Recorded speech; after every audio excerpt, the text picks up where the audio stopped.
नमस्कार, मी नमस्कार. Doctor Krishna Rajendra Wadgaonkar, दिव्यनस clinic Bharadi, तालुका सिल्लोड, जिल्हा छत्रपती संभाजीनगर येथून बोलतोय.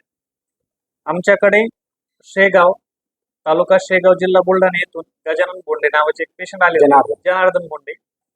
आपण त्यांच्याशी गप्पा मारून आणि त्यांना काय काय त्रास होता, किती दिवस त्यांनी ट्रीटमेंट केली आणि त्यांना कसं वाटते ते आपण बघूया. नमस्कार काका. नमस्कार. नाव काय तुमचं? जनार्दन भोंडेस, राहणार? शेगाव.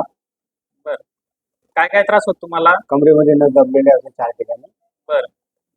तर बऱ्याच इलाज केला प्रायव्हेट दवाखान्यात त्याच्यात पण ते काही जमलं नाही. ऑपरेशन सांगितलं होतं. बरं. किती दिवसापासून त्रास होत तुम्हाला हा? हा 93 पासून 1993 पासून. 1993 पासून. बरं. मग याच्या अगोदर काही औषध उपचार आपण केलेले का? औषधोपचार दवाखाना केला आहे. बरं. मग त्याच्यात काही तुम्हाला आराम जाणवला नाही? नाही आराम. बरं. इथं आपण किती वेळेस पर्यंत ट्रीटमेंट केली? 6 वेळा केले. बरं. मग त्या त्रासामध्ये तुम्हाला ज्यावेळेस तो 1993 पासून तुम्हाला जो आजार होता, त्रास होता, त्याच्यामध्ये काय काय त्रास होत तुम्हाला जीवनामध्ये? म्हणजे चालताना चालताना त्रास होता, असा उभं राहता येत नव्हतं. बरं. आणि पाय ढिला पडत होता, मुंग्या येत होत्या. मुंग्या यायच्या. हो. आता कसं वाटतंय? आता एकदम आराम वाटतोय. बरं. चालणं फिरणं काही? चालणं फिरणं चालू आहे, कामधंदा चालू आहे. सगळं हो. आहे. आता काही तसं काही जाणवत नाही? काहीच नाही जाणवत. बरं. या ठिकाणी आपण किती वेळेस उपचार केले? 6 वेळा. 6 वेळा आले होते. आणि इथला पत्ता वगैरे कोणी दिला तुम्हाला? त्यांचे ताठेबंधू आहे, गुरुबंधू, हा. त्यांनी दिला. आता पिंपळगावले. पिंपळगावकडे.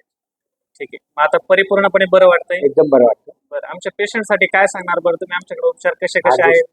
एकदम चांगले आहे, व्यवस्थित आहे. बरं. कोणीही कधी भेटलं तर त्याला आम्ही हे सांगू की इथं जा भराडीला. बरोबर. तुम्हाला परिपूर्ण तसं वाटतंय? हो सर. धन्यवाद. धन्यवाद.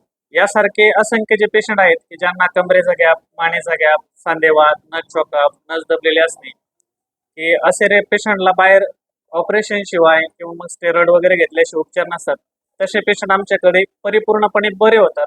आणि ते आमच्याकडे acupressure, sujok acupuncture, auricular acupuncture, scalp acupuncture थेरपीनुसार आम्ही त्यांना परिपूर्ण बरे करतो. त्यांना या ठिकाणी कुठल्याही प्रकारचं स्टेरॉइड, इंजेक्शन, सलाईन आम्ही देत नाही. आणि ते कधी त्यांच्याशी म्हणजे तसं आमच्याकडं स्टेरॉइड वगैरे काहीच नसतं. स्पेशल ॲक्युप्रेशर, ॲक्युपंक्चर थेरपीने आणि निसर्गोपचारचे जे औषधे असतात त्या पद्धतीने आम्ही त्यांना बरं करतो. यासारखे कोणी पेशंट असेलच तर आमच्याशी नक्की संपर्क साधा. आमचा पत्ता तुम्हाला स्क्रीनवरती मिळेलच. धन्यवाद.